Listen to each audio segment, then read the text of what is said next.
Hello YouTube, it's Sean from Sean Says Hockey here, back with another video. So, free agency has happened, the draft has happened. We are now completely finished for the 24-25 NHL season. And what a season it was, but the Sens have made some signings in free agency, and following my prediction video for what the Sens would do, which they did pretty much none of, by the way, yeah, we're going to just recap some of the people they have signed and sort of my original thoughts straight off the bat, really, from free agency, now that the crazy period seems to be over for the Sens and their signing window. So over the free agency period, the Sens did a lot of business, not huge names added. We didn't get the Brock Besser that I was saying. We haven't yet gotten the Nikolai Ehlers, but it looks like at the moment he's going to Carolina or Washington, which, to be fair, I could see him really fitting well in Carolina or Washington, especially Carolina, as they look to push on in their playoff push in the coming seasons. They all seem to fall short. Someone like Nikolai Ehlers will really help them, I believe, down the road. It's just someone else who can get a clutch goal and is a decent player to boot to add to an already stellar lineup of players, since they've also now signed Logan Stankoven to a huge deal. But we're not here to talk about the Carolina Hurricanes. We're here to talk about the Ottawa Senators. And there are a few signings here that I'm really happy with, and I think the team have done an amazing job in securing some of these players. Sometimes it's the little signings that go sort of under the radar and become absolute key pieces for the organisation moving forward. The Sens are going to be moving on from players like Adam Gaudette and also Anton Forsberg, who have both signed with other teams.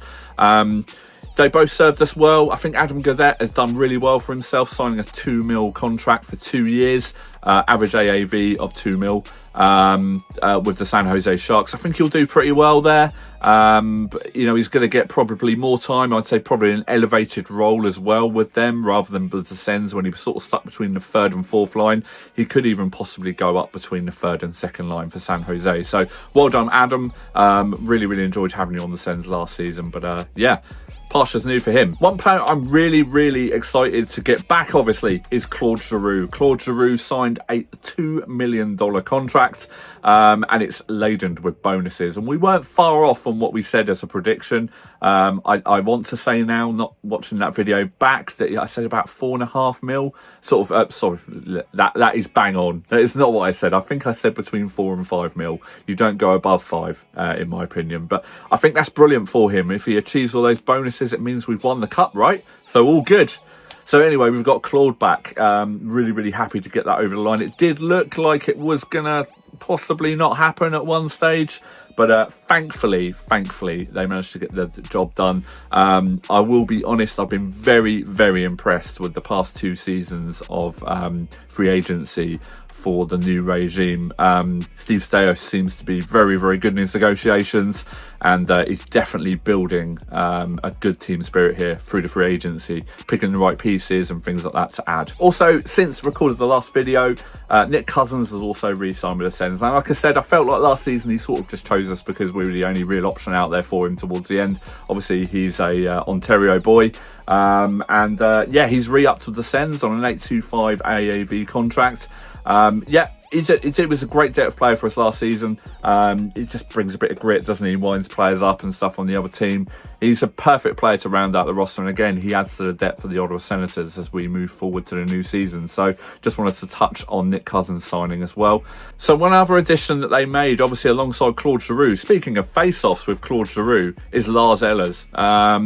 Comes in from the Washington Capitals. He's a solid lower line player. He's going to do a great job for us down the line. He's brilliant in the face-off dot. Doesn't chip in a lot with goals. With only 15 points last season with the Washington Capitals. But with the Washington Capitals, he was also on a 2.5 mil contract. He's now halved that with the Sens. And a lower line player, he's going to do pretty well. He's amazing in the face-off dot.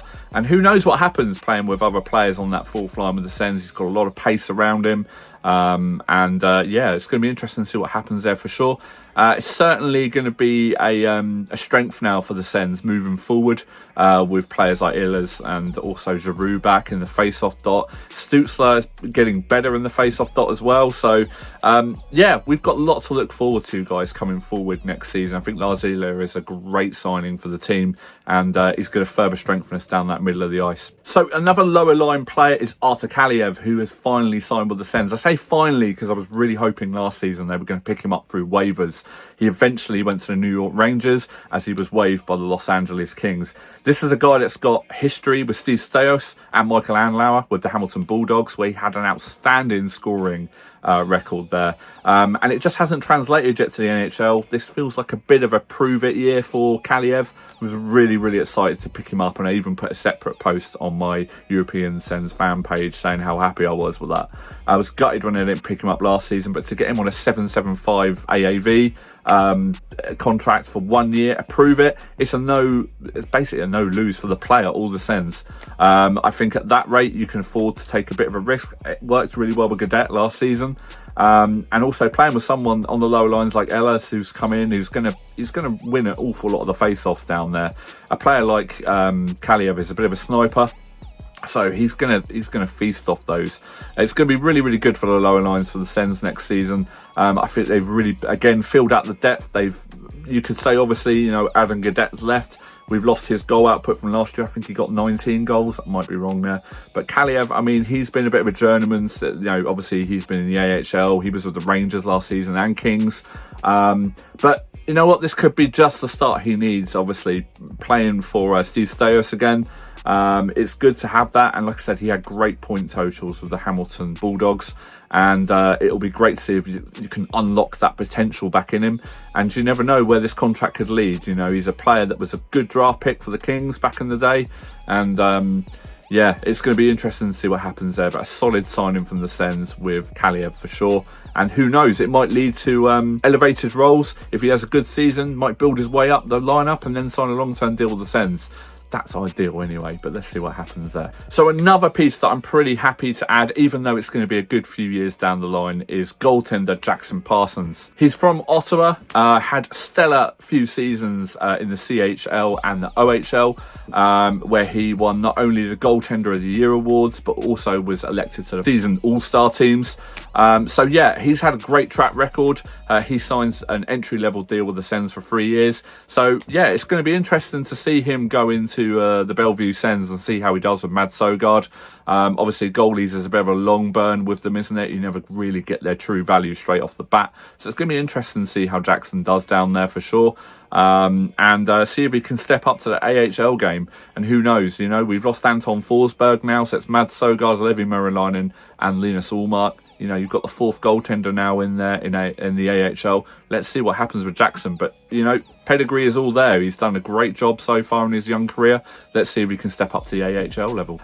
They also inked a few more players, less significant really, and I'll pop their names into the side here. Yeah, nothing really outstanding there. There's some more depth coming in and some more key pieces, but yeah, it sort of leads me to the next part of the video where we possibly still need to add a few extra players. So obviously, like I said, the Sens still need to round out their lineup, and there's possibly still some players out there they'd be looking to trade. It doesn't look like that Rasmus Andersson's going to be signing from the Flames. It looks like he's well and truly got his heart set on the Vegas Golden Knights, which has really, really handcuffed the Calgary Flames. I think they're likely just going to keep hold of him unless they just get an unreal deal from the Golden Knights. Doesn't look like he's going to be moved because, to be honest, you know, do you risk losing him for free and risk a good season? You know, they had a fairly decent season last year, the Flames. Very similar to the Kadri position that they've currently got. But yeah, I don't think Rasmus Andersson will be signing with the Sens unless something drastically changes and they can do a sign-in trade. I just think it's far too risky for them to even go there. But one thing that has persistently come up with the Ottawa Senators, and I sort of hope that it doesn't happen, sorry, don't know what happened there, because I'm going to watch the Penguins at the Global Series in Sweden in November, and I was really, really hoping to be able to see him play, but you probably know where this is going.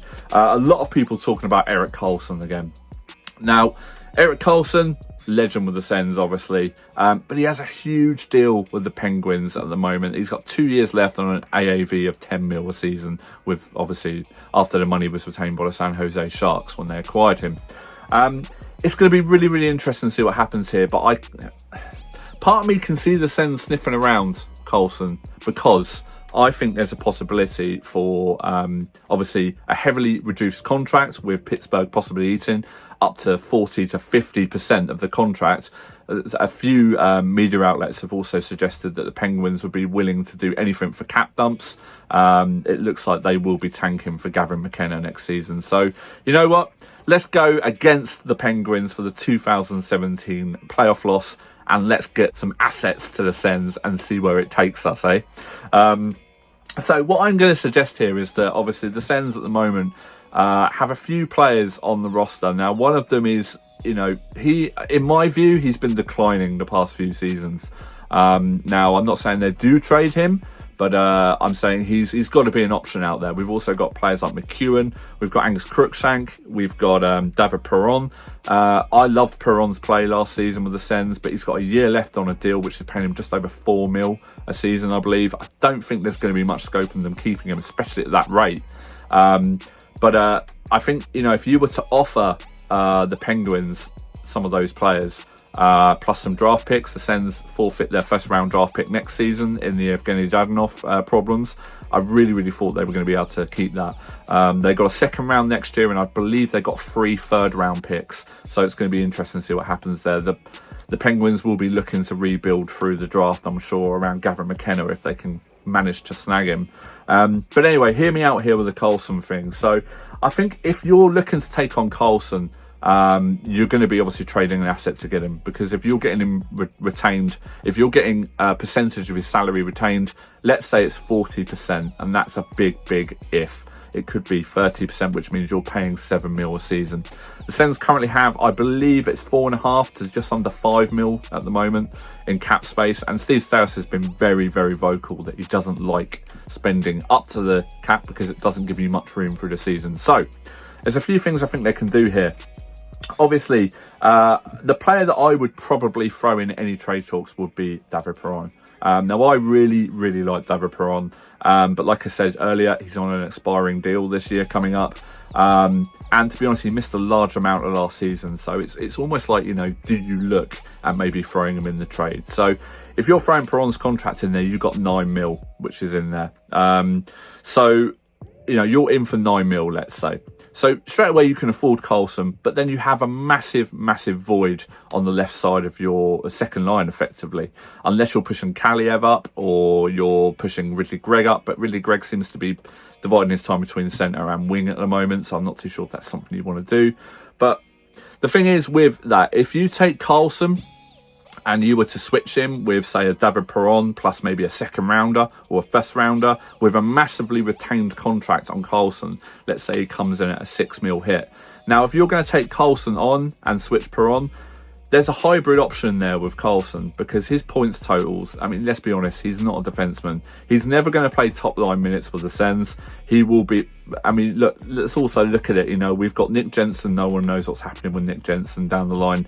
Obviously, is he going to come back at the same, is he going to be the same player when he comes back from this operation? Or, you know, is he going to be retained next season? So, you know, he's not going to be relied on for top line minutes, but he's going to be deadly to have on a power play as well. And he's also going to offer you some points through the season playing on the Sens defence. Now, what I say is a hybrid there. He's going to offer you a bit of defensive ability, because that is very limited defensive ability with Erik Karlsson. But he's going to give you so much offensive upside that he'll probably make up for the David Perron that you're going to lose, if you see what I mean. So then you've got a $2 million there still to make another signing. Or, and here's an alternative for you, you could also try and do a multiplayer trade with the Penguins, because like I said, they're looking to dump cap. There is other players that apparently literally everyone on their roster is up for trade. Do you try and look at a Brian Rust that you put in as well? Now, obviously, you're going to struggle to get him on a retention from the Penguins, because he's had some stellar point totals over the last few seasons. He is, he's got 2 years left on his deal, which pays him $5.25 million a season, right through to the 27-28 season.